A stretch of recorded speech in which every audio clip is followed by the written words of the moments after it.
a smart and stylish business expert, Polycarp Igathe, as his running mate in the August 8th gubernatorial election. Igathe, who is 44 years old, is currently managing director for Vivo Energy, a subsidiary of Shell International. The businessman is now as a running mate, and his deputy, who enjoys cordial relations with the private sector, is said to be the choice of President Uhuru Kenyatta and his deputy, William Ruto, due to the ability to attract massive international cooperation, due to his vast experience and also the knowledge of Kenya's business environment. But will they make a winning pair? So, there we have it.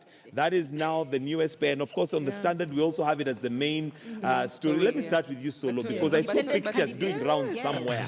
And you happen to be in the company of Nairobians who are seeking gubernatorial seats. Tell us. Influential, yes, influential people. I don't know whether that is why the what advised the beard. Let me first say that this one came as a shocker to many Nairobians, but no doubt that the probably incoming deputy governor is someone who has very good credentials, and even in the private sector they've talked about it. I had in a certain interview Dr. Chris Kirubi saying that he had even employed him for over 10 years as head of one of his companies. I know they had generated, and the company grew up to the stock exchange level.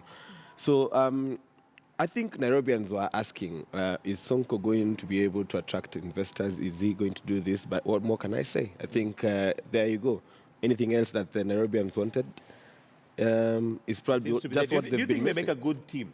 Because we have a typical, what I'd call typical politician, and then you have a technocrat, somebody who literally sits behind the desk, comes up with policies, You think they make a good team? Mike Sonko has been on the record saying that he's been very good in politics, and sometimes he will have to employ other people who are good in business to cater out for some things, which is a good thing for delegation as a leader.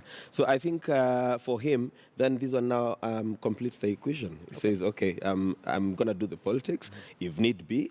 And if we need to really sit on in the boardroom and burn the midnight oil, then I have someone who can really represent me very well. Who knows how the corporate sector works. Yes. Yeah, maybe just to add on what Solo has said, a while back Sonko was on the spotlight, and people were actually accusing him of not being corporate enough to be governor of Nairobi.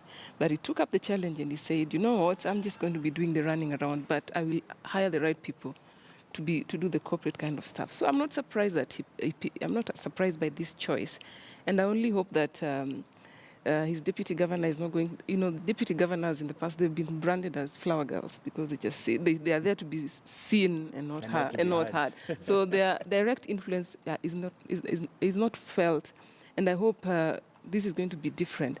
And I mean, it's the era of people choosing younger deputy governors, because even Miguna, I remember last week. Yes, he also chose, he's 24 years. Yeah, he was 24-year-old.